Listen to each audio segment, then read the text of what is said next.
Hey, what is going on, guys? It's Crimson Pharaoh. Welcome back to the channel.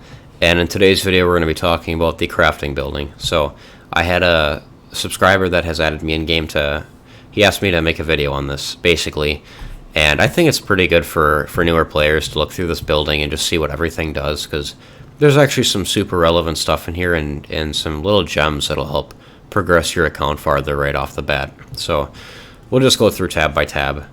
Low and mid runes never do it. I know it's tempting. You can get a 6-star here, but it's really bad. Just farm, do the highs only craft high runes. The ancient runes you'll just get. It'll just happen. So yeah, just do these here. And I would recommend, yeah, to go even farther. Swift is for giants, basically, in terms of the material that drops. Swift is for giants, Violent is for dragons, and Rage is for Necropolis. If you follow that basic rule pattern, your progression is going to be nuts, because you need Swift always, you need Violent always, and you need Rage always, every single time. They are the best 3 rune sets to get from each dungeon. There's no question about it. Don't farm any of this other stuff out of here, especially 2 sets. If you want to get a Vampire rune, you're hoping to finish a set to spare Fatal. Like, these would be like the second class here. And then, what other? I think that's all the 6 sets in the game, but these are definitely second class. Just focus on these 3. These are by far the best. So yeah. Re-up stones, if you can farm S rank and the Rift Beasts, definitely go for all 3 of these a week. If you can't, I would just wait.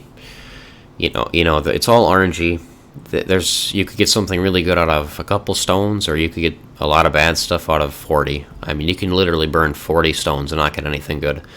So this helps a lot. You can target runes and rune slots on the set you need it on, but it can still be bad. So you farm them when you can. They're definitely still good. But I don't want to get anyone's hopes up and say that they're the greatest thing in the game, because, well, you're farming this at an A rank or a B rank. You could just be getting runes to make your account better anyway. So, this is easy. Just do your second awakening stuff. You can get this if you want. This is endgame whale. Don't do this early game, or mid game, or even late game. This is endgame right here, doing this stuff. Feeding 4 stars, or you're just a straight up whale. I mean, if you're doing this stuff and you haven't beaten Giants 12, you've probably spent $10,000 in the game, and you're just having a good time. And you're just, I mean, you fell asleep drunk on your yacht and playing golf and trying to hit the McDonald's on the shore because it's a disrespect to your community. I don't know, like, you are so unbelievably rich if you're doing this at the beginning of the game. You're mad your helicopter got a scratch on it, like, yeah, so, yeah, okay. The Homunculuses are great. The attack one is phenomenal. You can use the water one in TOA, or dragons typically are the 2 places you're using that one and building it for. The wind and fire are great for rift beasts. Typically you're using them there, and potentially in an R5 team you could be using the fire or the wind one, but just on the basic typical meta builds that people use on the attack Homunculus. Support is okay too. She can kind of be used anywhere if you build her with whatever skill tree it is you're looking for. Kind of a strange one, but definitely useful. Good to pick up. Okay, these first 6 are useless. They're all just decorations. The bottom 2 here are bad. They're the same thing. Just useless. They're not bad. I mean, you can get them if you want. It's just decoration. So don't waste your time farming this stuff up for them. This stores buildings, this stores rides. This is just really cool. If you've been playing for a long time, this was leaked like 4 years ago, a picture of this flying boat, and people were waiting. We literally waited 2 years or 3 years to find out what this was. So, yeah, this was like one of the oldest leaks in the game, I think, was just this flying boat, and then it's just a flying boat. It's just cool to look at. This is you can just use mana to get a building that gives you XP. This doesn't make a whole ton of sense to even worry about. It's just, really, this is just for fun to look at. This pays itself off in 5.5 months based on my math. It's good to pick up whenever you can. Don't rush it. Like, don't rush into Rift Beasts to get these 10 to get this. Just whenever you get in there and you get 10 of these, pop it off, get it. If you're intending to play for a long time, if you really enjoy the game, this is good value, actually. In my opinion, it is. And then these are all very good. It's just adding 10 energy. I've got this one so far. I can get all of them, though. I just need to farm the essences, and they're mine. So, yeah, maybe I should do that this weekend. And I can just finish those up. They're all good to have. This is the best thing in this entire crafting building. The runes are RNG. The reapps are RNG. The homunculus, okay, the homunculus is phenomenal, but it's a unit. The best, like, this is the first thing you should get in this building, and it's going to boost your progression a ton. I don't know how people are running out of energy or crystals by refreshing that are early game. I have people asking me about it, and it's, how many premium packs did you buy? Like 4, 5, 6 even? I mean, how many scrolls have you summoned that you didn't actually get from playing the game in the traditional way?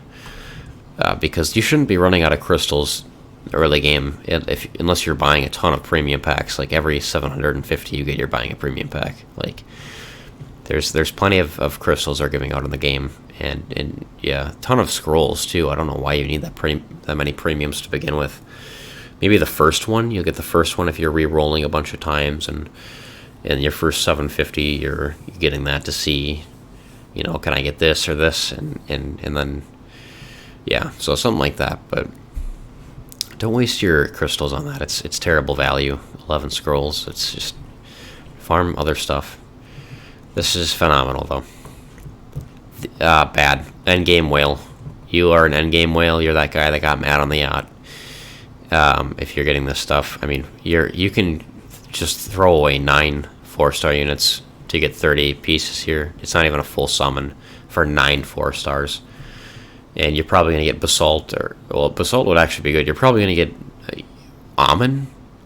You'll get, the Dark Hellhound. I mean, stuff that's just farmable. And it's just, yeah, so there's better ways to get this. This is very endgame whale. This is actually potentially good if you want to farm them up. Like, you could get something really good. And it's only 2 per week. This isn't that hard to farm, this money. Like, this is 10 runs. And this is more than 10 runs, but yeah, this could be good. If you want to do it, you can. You don't have to. These are bad. This is endgame. If you get dupes early game, save your stuff. I would say for the first year, don't even touch a blessing. Don't waste your dupe on this. Just save it. You might need the dupe for something later anyway. You might not know what you're doing, and you pull the dupe fire dragon. You gotta use, or a second perna or whatever, and you feed it, and then it's like, wow, this could have been, I could have had one for Rift, and I could have had one for PvP, and it could be bad. Feeding your dupes too early on.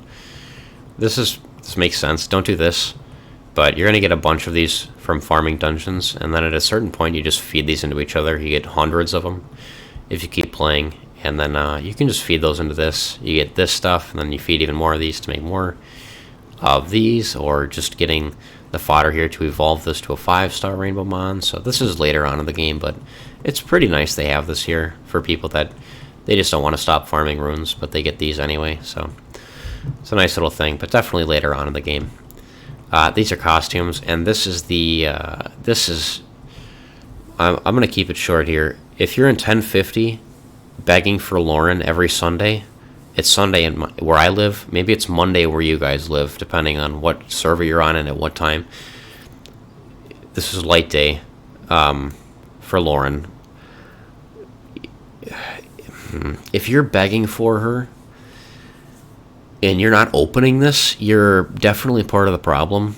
I don't want to say anything too egregious, but you're first of all, you're unhelpful to yourself. Even you're not even helping yourself get the Lauren dungeon, but beyond that, you are pissing everyone off, saying, if you have Lauren, add me. Nobody wants to see that in chat. Even in 1050, where everyone's just there for secret dungeons anyway, it's still irritating. You can click on the people's thing here. You can click on this stuff, request to enter. If I was one of the first 5 people to ask, I'm in. And I was one of the first 5 people to ask. I was accepted into the dungeon. Most people have it automatic. And you're in, and you're good to go. So don't sit there and say, add me, do this, this, and that. At least try to add the person first. Make sure your secret dungeon thing is on a cooldown timer if you didn't get the unit you wanted. And then at that point you can say, hey, do you have extra space? If you do, please add me. Like, write an actual message. Don't just spam and say, give me Lauren. Like, yeah. Help yourselves, guys. Help yourselves and help other people and open this up. If you are looking for a secret dungeon, you have got to go to this first. You can go to 1050 first. You can go into the channel and then open this up. And then it's like, then you're showing that you are actually doing something. If you start talking in chat, people will remember the names. People are constantly looking in that chat. Everyone knows everyone's name when they're in there because they want Lauren so badly. Some people want Crow sometimes, but really it's just Lauren, and sometimes Bella too. So yeah, if you need Lauren, open this up. This is the most simple thing you can do for yourself and for other people, is to open it up on light day when you need something. So yeah, that's my rant for secret dungeons. I might make a video just on that, explaining like, what secret dungeons are good and how to act in chat, because some people don't know how. And it's, everyone in the game wants to help each other. No one in the game is getting stuff and being like, LOL Raffle, I just jumped off my balcony, it's hilarious, I'm not going to give the secret dungeon to any of you. Like, no one's acting like that. Like, people just want to help each other and get through the game and have a good experience. So just open secret dungeons, please. Anyway, that's all for this video. Thank you guys for watching, and I'll see you in the next one.